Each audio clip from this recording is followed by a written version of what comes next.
الحمد لله نحمده ونستعينه ونستغفره ونعوذ بالله من شرور أنفسنا ومن سيئات أعمالنا من يهده الله فلا مضل له ومن يضلل فلا هادي له وأشهد أن لا إله إلا الله وحده لا شريك له وأشهد أن محمدًا عبده ورسوله أما بعد فإن خير الحديث كتاب الله وخير الهدي هدي محمد صلى الله عليه وسلم وشر الأمور محدثاتها وكل محدثة بدعة وكل بدعة ضلالة وكل ضلالة في النار.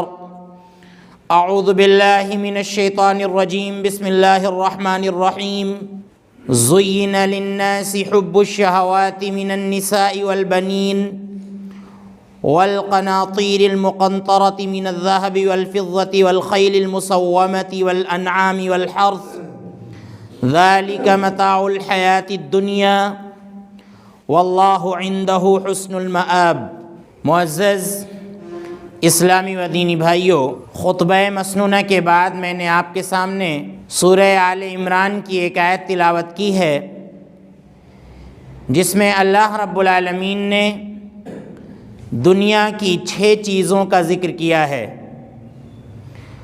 اللہ رب العالمین نے ذکر فرمایا کہ زین للناس حب الشہوات، کہ شہوتوں کی، خواہشوں کی محبت انسان کے دلوں میں بیٹھا دی گئی ہے.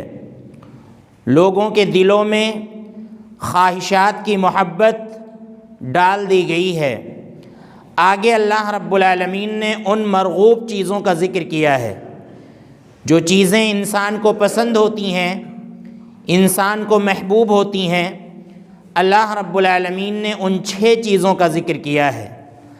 اللہ تعالیٰ فرماتا ہے چاہے وہ خواہش من النساء عورتوں کی ہو، والبنین بچوں کی ہو، والقناطیر المقنطرۃ من الذهب والفضہ چاہے سونے اور چاندی کے بڑے خزانے کی محبت اور خواہش ہو، والخیل المسومہ چاہے نشان زدہ عمدہ گھوڑوں کی خواہش ہو، والانعام چاہے چوپایوں کی خواہش ہو، والحرث یا کھیتی کی خواہش ہو.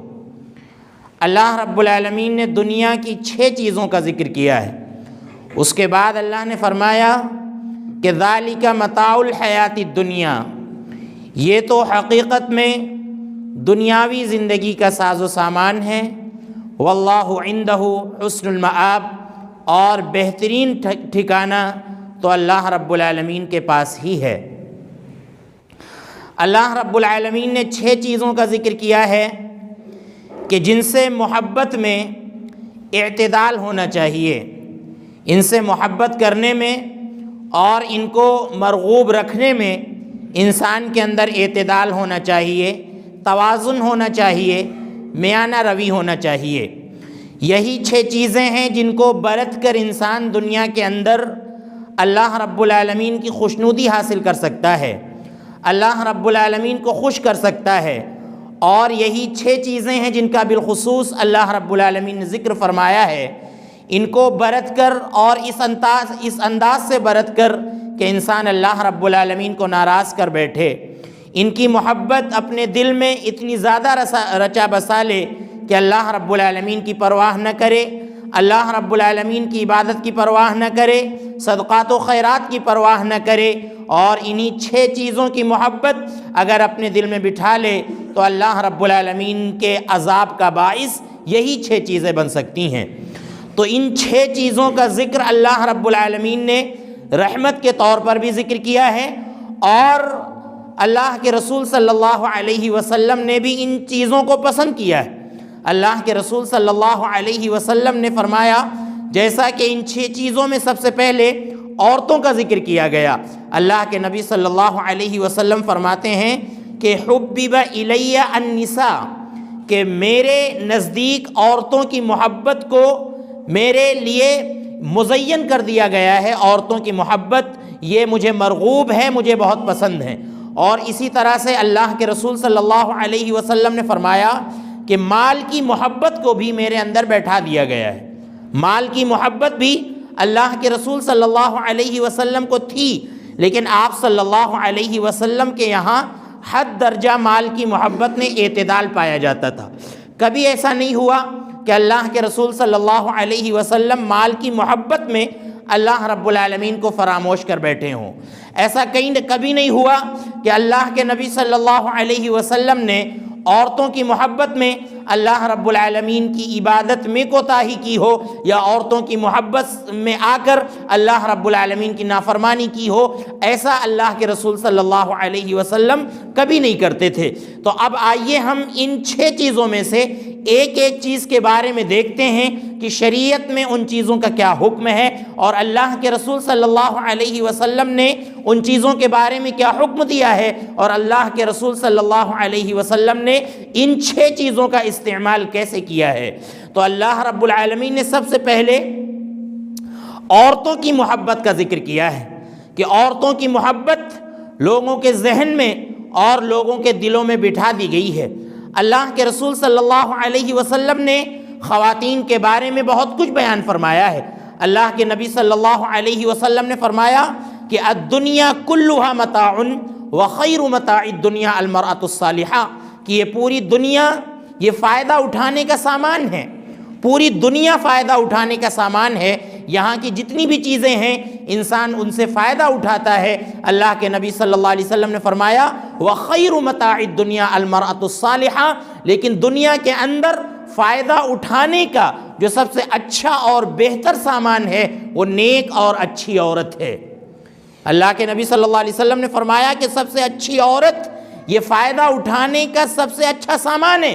اللہ کے نبی صلی اللہ علیہ وسلم نے فرمایا کہ نیک عورت وہ ہوتی ہے کہ جب شوہر کی طرف وہ دیکھے تو شوہر کو خوش کر دے، اور شوہر جب گھر میں نہ ہو، غائب ہو، تو شوہر کے مال کی اور شوہر کے بچوں کی حفاظت کرے۔ اللہ کے نبی صلی اللہ علیہ وسلم نے فرمایا کہ نیک بیوی یہ ہوتی ہے۔ اور اسی طرح سے آپ دیکھیے اللہ کے نبی صلی اللہ علیہ وسلم نے فرمایا کہ ما ترکت بعدی فتنۃ اشد علی الرجال من النساء، کہ میں نے اپنے بعد مردوں پر عورتوں سے زیادہ سخت فتنہ نہیں چھوڑا ہے۔ سب سے زیادہ سخت فتنہ اور عذاب کا باعث جو چیز مردوں کے لیے ہے وہ عورت ہی ہے۔ تو ایک طرف اللہ کے رسول صلی اللہ علیہ وسلم نے عورت کو رحمت قرار دیا ہے، فائدہ اٹھانے کا سامان قرار دیا ہے، اور دوسری جانب اللہ کے رسول صلی اللہ علیہ وسلم نے ان عورتوں کو اور ان لڑکیوں کو مردوں کے حق میں فتنہ قرار دیا ہے۔ اللہ کے رسول صلی اللہ علیہ وسلم نے یہ 2 باتیں بیان کر کے یہ بیان کرنا چاہا ہے کہ عورتوں کی محبت میں توازن ہونا چاہیے۔ اگر انہی عورتوں کی محبت میں گرفتار ہو کر انسان اللہ کو فراموش کر بیٹھے، اللہ رب العالمین کی عبادت کو فراموش کر بیٹھے، اور اللہ رب العالمین کی رضامندی کو اور اس کی خوشنودی کو اگر فراموش کر بیٹھے، تو یہی عورتیں ہمارے لیے وبال جان بن جاتی ہیں۔ ان عورتوں کے سلسلے میں اگر شریعت کی پاسداری نہ کی جائے، بے پردہ عورتیں ہمارے گھر کی گھومیں، ہمیں کوئی پرواہ نہ ہو گھر کی عورتوں کا تعلق کس سے ہے، ہمیں کوئی پرواہ نہ ہو عورتیں کہاں جا رہی ہیں، کس طرح سے اپنی زندگی گزار رہی ہیں، ہمیں کوئی پرواہ نہ ہو، ہمیں اپنی بچیوں کی پرواہ نہ ہو، اور اسی طرح سے ان کی تعلیم و تربیت اور اچھی اسلامی تربیت کی پرواہ نہ ہو، تو یہی عورتیں ہمارے لیے وبال جان بن جاتی ہیں، اور گھر جو ہے وہ جنت کا نہیں بلکہ جہنم کا گہوارہ بن جاتا ہے۔ تو اسی لیے عورتوں کے سلسلے میں اعتدال کا ہونا اور اسی طرح سے توازن کا ہونا یہ بہت زیادہ ضروری ہے، چاہے تعلیم نسواں کا معاملہ ہو، چاہے عورتوں کے باہر کام کاج کا معاملہ ہو، ان تمام چیزوں میں اعتدال کا اختیار کرنا بہت زیادہ ضروری ہے۔ اللہ کے رسول صلی اللہ علیہ وسلم نے فرمایا کہ عورتوں کی ایک ایسی تعداد ہم کو جہنم میں دکھلائی گئی کہ ویسی تعداد ہم نے کبھی نہیں دیکھی۔ اللہ کے نبی صلی اللہ علیہ وسلم نے فرمایا کہ ان عورتوں کو ہمیں جہنم میں دکھایا گیا کہ نساء کاسیات عاریات ممیلات مائلات، کہ وہ عورتیں جو کپڑے پہنتی ہیں لیکن اس کے باوجود وہ برہنہ نظر آتی ہیں، ان کے جسم کے پیچ و خم نظر آتے ہیں، اور اسی طرح سے وہ مائل ہوتی ہیں دوسروں کی طرف اور اپنی طرف لوگوں کو مائل کرتی ہیں۔ اور اللہ کے نبی صلی اللہ علیہ وسلم نے فرمایا کہ بنی اسرائیل کا جو پہلا فتنہ کھڑا ہوا تھا یہ عورتوں کے باعث ہی کھڑا ہوا تھا، عورتوں کی وجہ سے کھڑا ہوا تھا۔ تو اسی لیے آپ دیکھیے ان باتوں سے پتہ چلا کہ عورتوں کی محبت میں اور عورتوں کی تعلیم و تربیت میں اگر ہم نے اعتدال سے نہ کام لیا تو یہی مائیں بہنیں، یہی بچیاں اور یہی عورتیں، یہی بیویاں ہمارے لیے وبال جان بن جائیں گی، جیسا کہ اللہ رب العالمین اس آیت میں فرماتا ہے کہ عورتوں کی جو خواہش ہوتی ہے، عورتوں کی جو محبت ہوتی ہے، اس کو لوگوں کے اندر بیٹھا دیا گیا ہے۔ اللہ کے رسول صلی اللہ علیہ وسلم بھی اپنی بیویوں سے اور اپنی بیٹیوں سے بے پناہ محبت کرتے تھے، لیکن کبھی بھی ایسا نہیں ہوا کہ اللہ کے نبی صلی اللہ علیہ وسلم نے اپنی بیٹی کی محبت میں اللہ رب العالمین کو ناراض کیا ہو، اللہ رب العالمین کی مرضی کے خلاف کوئی کام کیا ہو، بلکہ اللہ کے نبی صلی اللہ علیہ وسلم نے دو ٹوک انداز میں اپنی بیٹی سے یہ کہہ دیا تھا کہ اے بیٹی، اگر دنیا میں مجھ سے جو کچھ تم مانگتی ہو مانگ لو، میں تم کو دینے کے لیے تیار ہوں، لیکن اللہ رب العالمین کے یہاں اگر تمہارے اعمال اچھے نہ ہوئے تو میں تمہارے کچھ کام نہ آ سکوں گا۔ آپ دیکھیں فاطمہ رضی اللہ عنہا سے ایک مرتبہ اللہ کے رسول صلی اللہ علیہ وسلم نے فرمایا تھا کہ بیٹی، میں تم کو ایک تسبیح بتلا رہا ہوں، اگر تم اس تسبیح کو بستر پر آ کر پڑھ لو گی تو اللہ رب العالمین تمہارے کاموں میں تم کو سہولت عطا فرمائے گا، آسانی عطا فرمائے گا۔ لہذا اللہ کے نبی صلی اللہ علیہ وسلم نے اپنی بیٹی فاطمہ کو تسبیح فاطمہ بتلائی، اور اسی طرح سے آپ دیکھیے عائشہ رضی اللہ عنہا سے اللہ کے رسول صلی اللہ علیہ وسلم بے پناہ محبت کرتے تھے، لیکن ایک مرتبہ عائشہ کی زبان سے ایک نازیبا کلمہ نکل گیا تو اللہ کے نبی صلی اللہ علیہ وسلم نے فرمایا کہ اے عائشہ، اگر تمہاری یہ بات سمندر میں ڈال دی جائے تو سمندر کا پورا پانی گندا ہو جائے گا۔ اتنا خیال اللہ کے نبی صلی اللہ علیہ وسلم اپنی بیویوں کے بارے میں کیا کرتے تھے کہ ان بیویوں کی وجہ سے، ان عورتوں کی وجہ سے کبھی جو ہے ہم سے اللہ ناراض نہ ہو۔ اللہ کے نبی صلی اللہ علیہ وسلم کو اتنی پرواہ تھی اللہ رب العالمین کی خوشی کی کہ ایک بیٹی کا بیٹا فوت ہو گیا، اس کا انتقال ہو گیا، بیٹی نے کہلا بھیجا کہ نانا سے کہہ دو کہ نواسے کی وفات پر ضرور تشریف لائیں۔ اللہ کے نبی صلی اللہ علیہ وسلم نے فرمایا کہ جا کر میری بیٹی سے کہہ دو کہ اللہ کی امانت تھی، اللہ نے لے لی، بیٹی سے کہو کہ اللہ رب العالمین سے ثواب کی امید رکھے اور بیٹی کی وفات پر، بیٹے کی وفات پر صبر سے کام لے۔ تو اس طرح اللہ کے رسول صلی اللہ علیہ وسلم عورتوں کا خیال کیا کرتے تھے۔ وہیں آپ دیکھیے اللہ کے نبی صلی اللہ علیہ وسلم اپنی بیویوں کے آرام کا اور ان کی آسائش کا اتنا زیادہ اللہ کے نبی صلی اللہ علیہ وسلم خیال کرتے تھے کہ میمونہ اور سودا جو کہ آپ سے عمر میں بڑی تھی اور ان کو آپ کی خدمت کی ضرورت تھی، اللہ کے نبی صلی اللہ علیہ وسلم نے زندگی بھر ان کا خیال کیا۔ آپ صلی اللہ علیہ وسلم نے میمونہ اور سودا کا خاص خیال کیا، چاہے وہ سواری پر بیٹھانے کا معاملہ ہو، چاہے زندگی کے دوسرے معاملات ہوں، اللہ کے نبی صلی اللہ علیہ وسلم ان کا بڑا خیال کیا کرتے تھے۔ لہذا آج بھی عورتوں کی محبت میں اور عورتوں کی تعلیم و تربیت میں توازن اور اعتدال کا ہونا بہت زیادہ ضروری ہے۔ آپ دیکھ لیجیے شادی بیاہ کے موقع پر جس طرح سے عورتوں کا فتنہ عام ہوتا ہے اور جس طرح سے اختلاط مرد و زن ہوتا ہے کہ عورت اور مرد ایک ساتھ ہوتے ہیں، وہ بیان سے باہر ہے۔ اور شادی بیاہ کے موقع پر آپ دیکھیے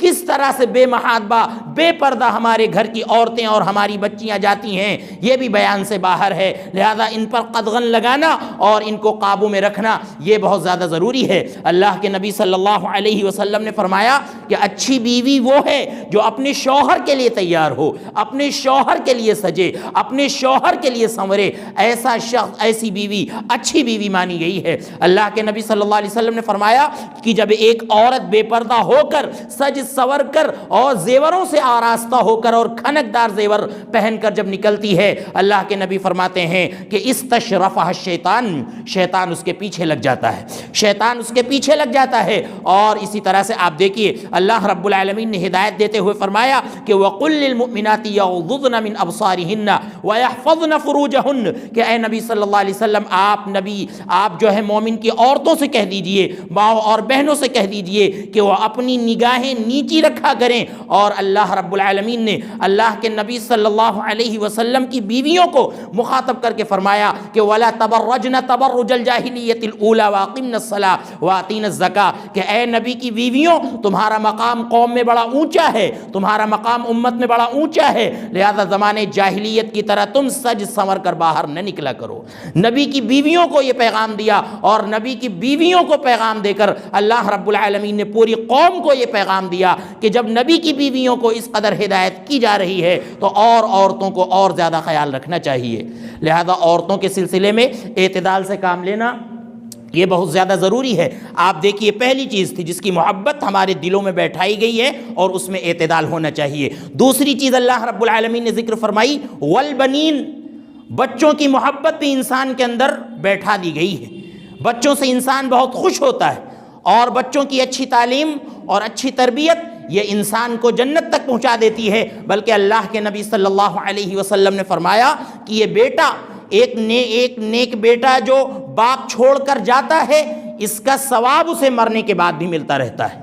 تین چیزیں جن کے بارے میں اللہ کے نبی صلی اللہ علیہ وسلم نے فرمایا کہ مرنے کے بعد بھی ان کا ثواب ملتا ہے، تو ان میں اللہ کے نبی صلی اللہ علیہ وسلم نے ذکر فرمایا کہ صدقہ جاریہ ہے، اور اسی طرح سے کوئی علم چھوڑ کر گیا ہے جس سے لوگ فائدہ اٹھا رہے ہیں، اس کا ثواب اس کو مرنے کے بعد بھی ملتا ہے۔ اور اسی طرح سے او ولد صالح یدعو لہ، ایک نیک لڑکا جو اپنے ماں باپ کے لیے دعا کرے، یہ نیک لڑکا بھی اپنے ماں باپ کے لیے صدقہ جاریہ ہے۔ لہذا بچوں کے سلسلے میں اعتدال کا ہونا بہت زیادہ ضروری ہے، ان کی محبت میں اعتدال کا ہونا بہت زیادہ ضروری ہے۔ آج ہم دیکھیں کہ بعض باپ ایسے ہیں جو لاڈ اور پیار میں اپنے بچوں کا مستقبل چوپٹ کر دیتے ہیں، مستقبل برباد کر دیتے ہیں۔ آپ دیکھ لیجئے بنیادی طور پر ہمارے بچے دینی تعلیم سے محروم ہوتے ہیں، قرآن کریم کی تعلیم سے محروم ہوتے ہیں، عربی کی تعلیم سے محروم ہوتے ہیں، جس کے نتیجے میں انہیں نہ تو دین کا شعور ہوتا ہے اور نہ تو دنیا برتنے کا شعور ہوتا ہے کہ شریعت کے حساب سے دنیا کی زندگی کیسے گزاری جاتی ہے۔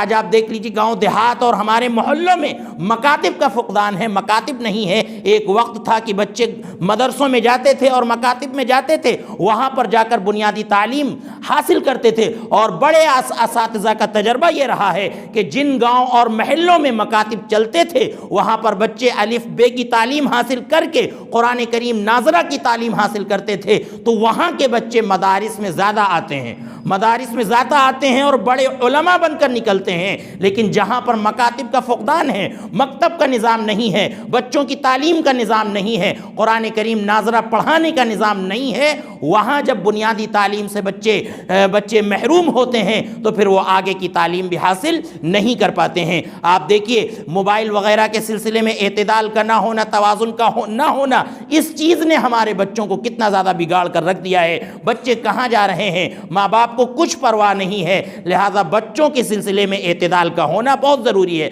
ورنہ اللہ رب العالمین نے قرآن کریم کے اندر ان بچوں کو فتنہ کہا ہے۔ انما اموالکم و اولادکم فتنہ، اللہ رب العالمین فرماتا ہے کہ بے شک تمہارے بچے اور یہ تمہارے مال یہ تمہارے لیے فتنہ ہیں، تمہارے لیے عذاب ہیں۔ اگر ان کی اچھی تربیت نہ کی گئی تو یہی بچے ہمیں لے ڈوبیں گے اور یہی بچے جہنم میں جانے کا سبب بن جائیں گے۔ اس لیے ان کی محبت میں اور ان کی تعلیم و تربیت میں اعتدال کا ہونا بہت ضروری ہے۔ تیسرے نمبر پر اللہ رب العالمین نے ذکر فرمایا کہ والقناطیر المقنطرۃ من الذهب والفضہ، سونے اور چاندی کا کثیر خزانہ، ایک بڑا خزانہ، اس کی محبت بھی لوگوں کے دلوں میں بیٹھا دی گئی ہے۔ انسان چاہتا ہے کہ ہمارے پاس خزانہ ہو، انسان چاہتا ہے کہ ہمارے پاس مال ہو، اور انسان اس میں اعتدال سے باہر ہو جاتا ہے۔ مال سے محبت یہ اچھی چیز ہے، ہونی چاہیے، مال کی محبت اچھی چیز ہے، ہونی چاہیے، لیکن اگر اس میں اعتدال کا فقدان ہو، مال ہم صرف جمع کر کر کے رکھیں اور اللہ رب العالمین کے بقول اگر ہم یہ خیال کریں کہ یحسب ان مالہ اخلدا، کہ انسان کا مال انسان کو ہمیشہ دنیا میں رکھے گا، اور اللہ رب العالمین کے بقول اگر ہم اس مال کی زکوٰۃ نہیں دیتے ہیں، اس کو صرف جمع کر کر کے رکھتے ہیں، تو اللہ رب العالمین فرماتا ہے کہ والذین یکنزون الذهب والفضة ولا ينفقونها في سبیل اللہ فبشرهم بعذاب علیم۔ اللہ رب العالمین فرماتا ہے کہ جو لوگ سونا اور چاندی کو جمع کر کر کے رکھتے ہیں، نصاب پہنچنے کے بعد اس کی زکوٰۃ نہیں نکالتے ہیں، اللہ رب العالمین فرماتا ہے کہ اے نبی صلی اللہ علیہ وسلم ایسے لوگوں کو آپ المناک عذاب کی بشارت دے دیجئے، دردناک عذاب کی خوشخبری دے دیجئے۔ اللہ رب العالمین فرماتا ہے کہ یوم یحمى علیہا فی نار جہنم فتقوی بہا جباہہم وجنوبہم وظہورہم ھذا ما کنزتم لانفسکم فذوقوا ما کنتم تکنزون۔ اللہ فرماتا ہے کہ اس دن اس سونے کو، اس دن اس چاندی کو جس کو انسان نے سمیٹ کر رکھا ہے، اس دن اس کو آگ میں تپایا جائے گا، جہنم کی آگ میں تپایا جائے گا، پھر اس سے صاحب مال کو داغا جائے گا، اس کے پہلو کو داغا جائے گا، اس کی پیٹھ کو داغا جائے گا، اس کی پیشانی کو داغا جائے گا، اور فرشتے کہیں گے ھذا ما کنزتم لانفسکم فذوقوا ما کنتم تکنزون۔ یہی وہ مال تھا جس کو تم سینت سینت کے رکھتے تھے، جس کو تم جمع کر کر کے رکھتے تھے، اب چکھو مزہ، اب چکھو مزہ۔ یہ وہی مال ہے جس کو تم دنیا میں سنبھال کر رکھتے تھے اور اس کو اللہ رب العالمین کے راستے میں خرچ نہیں کرتے تھے۔ تو مال کا فتنہ بھی بہت بڑا فتنہ ہے، لہذا اس کی محبت میں اعتدال کا ہونا بہت ضروری ہے، اور اللہ رب العالمین کے راستے میں اس کو خرچ کرنا اور اس کی زکوٰۃ نکالنا یہ بہت زیادہ ضروری ہے۔ آج ہمارے کتنے بھائی ہیں جن کا مال جو ہے نصاب کو پہنچ جاتا ہے، جن کا سونا چاندی نصاب کو پہنچ جاتا ہے، لیکن وہ زکوٰۃ نہیں نکالتے ہیں۔ لہذا جب زکوٰۃ فرض ہو جائے تو سال پورا ہونے پر زکوٰۃ نکالنا ان کی واجب اور ضروری ہے۔ اسی طرح سے آپ دیکھیے مال کی محبت یہاں تک پہنچ گئی کہ سونے اور چاندی کے مدفون خزانوں کے پیچھے لوگ پڑے ہوئے ہیں۔ دیکھنے میں آتا ہے باضابطہ گروہ تیار کیے گئے ہیں، عامل تیار کیے گئے ہیں، جنات اور ناپاک شیطانوں کی مدد لی جاتی ہے ان سونے اور چاندی کو نکالنے کے لیے۔ آپ دیکھیے کہیں جنگلات میں لوگ گڑھے کھود رہے ہیں، کہیں کھنڈرات میں لوگ گڑھے کھود رہے ہیں، پتہ چلا کہ سونے اور چاندی کا خزانہ نکال رہے ہیں۔ آپ دیکھیے یہ سونے اور چاندی کا خزانہ، اس کے مسائل ہیں شریعت کے اندر باضابطہ۔ یہ پورا مال آپ کا نہیں ہوتا ہے، یا کسی بھی زمین کا مال آپ کا نہیں ہوتا ہے، بلکہ کتاب الرکاز کے نام سے علماء نے اس کو ذکر کیا ہے کہ اس کے کیا مسائل ہیں۔ لہذا ان اموال کے پیچھے نہ پڑیں۔ اگر ان اموال کے پیچھے ہم پڑے تو اللہ کی قسم یہ مال ہمارے لیے سانپ بچھو بن جائے گا، اگر ہم نے اس انداز سے مال کو کمایا اور مال کو حاصل کیا۔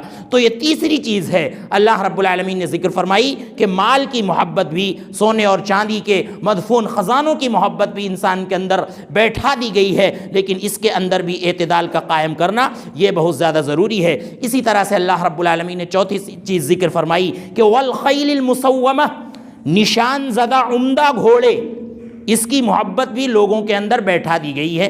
تو گھوڑے پالنے کے کئی ایک مقاصد ہو سکتے ہیں۔ اللہ کے نبی صلی اللہ علیہ وسلم نے فرمایا کہ گھوڑوں کی پیشانی میں قیامت تک کے لیے خیر لکھ دیا گیا ہے۔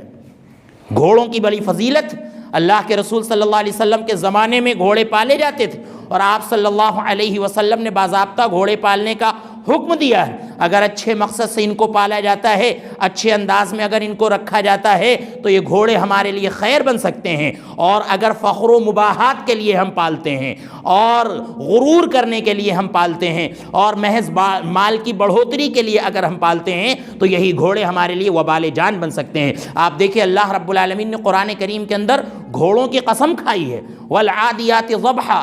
اللہ رب العالمین نے قسم کھائی ہے کہ قسم ہے ان گھوڑوں کی جو ہانپتے ہوئے میدان جہاد میں دوڑتے ہیں، میدان جہاد میں دوڑتے ہیں، اللہ رب العالمین نے قسم کھائی ہے۔ تو یہ گھوڑوں کی محبت اللہ رب العالمین نے لوگوں کے دلوں میں بٹھا دی ہے۔ آج آپ گھوڑوں کو یوں سمجھ سکتے ہیں کہ جو عمدہ قسم کی گاڑیاں ہم خریدتے ہیں، ان پر سوار ہونے کے لیے ہم خریدتے ہیں، اگر محض مقصد اس کا فخر و مباحات ہو کہ لوگ ہم کو بڑا کہیں، لوگ ہم کو بڑا کہیں اور کوئی مقصد نہ ہو، انسان اکڑ کر ان پر چلتا پھرے، تو ایسا انسان بھی اس زمرے میں داخل ہو جائے گا۔ لہذا آپ نے اچھی گاڑی خریدی ہے، آپ اس کے ذریعے سے اللہ رب العالمین کو یاد کریں، اللہ رب العالمین کا شکر ادا کریں۔ آپ اس گاڑی پر کبھی غریب اور نادار کو بیٹھا کر گھمائیں، آپ اس گاڑی سے لوگوں کا تعاون کریں تو یہ گاڑی آپ کے لیے باعث رحمت بن جائے گی۔ اللہ رب العالمین نے آگے ذکر فرمایا کہ والخیل المسومہ والانعام، چوپایوں کی محبت بھی لوگوں کے دلوں میں بیٹھا دی گئی ہے۔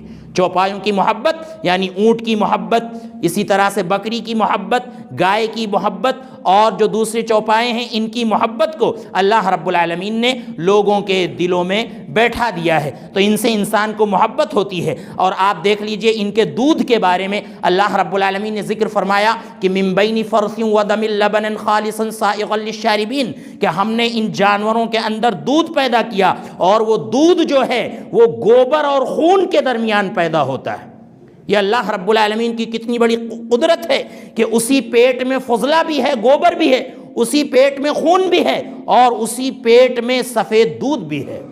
اللہ رب العالمین نے فرمایا کہ سائغا للشاربین، جو پینے والوں کے لیے بڑا اچھا ہوتا ہے، بڑا مناسب ہوتا ہے۔ اور بھی اللہ رب العالمین نے ان جانوروں کے فوائد ذکر کیے ہیں۔ گزشتہ دور میں یہی جانور تنہا ذرائع تھے حمل و نقل کے، اور اسی طرح سے کھانے پینے کے طور پر بھی اللہ رب العالمین نے ان جانوروں کے احسانات کا ذکر کیا ہے۔ لہذا ان سے محبت بھی اعتدال میں ہونی چاہیے۔ آج آپ دیکھ لیجئے گاؤں دیہات کے لوگ بکریاں پالتے ہیں تو اس میں فخر و مباحات کرتے ہیں کہ ہمارے پاس اتنی بکریاں ہیں، ہمارے پاس اتنی بھینسیں ہیں، ہمارے پاس اتنی گائیں ہیں۔ لہذا اس طرح کا فخر کرنا اور دوسروں پر برتری جتانا ان جانوروں کو لے کر، یقیناً یہ اللہ رب العالمین کا بہت بڑا فتنہ ہے۔ اور اسی طرح سے آخر میں اللہ رب العالمین نے ذکر فرمایا کہ کھیتی کی محبت بھی لوگوں کے دلوں میں بیٹھا دی گئی ہے۔ کھیتی سے بڑی محبت ہوتی ہے لوگوں کو، اور پورے عالم کے زندہ رہنے کا کھیتی یہ اہم ذریعہ ہے۔ پورے عالم، پوری دنیا کو جو اللہ رب العالمین زندہ کیے ہوئے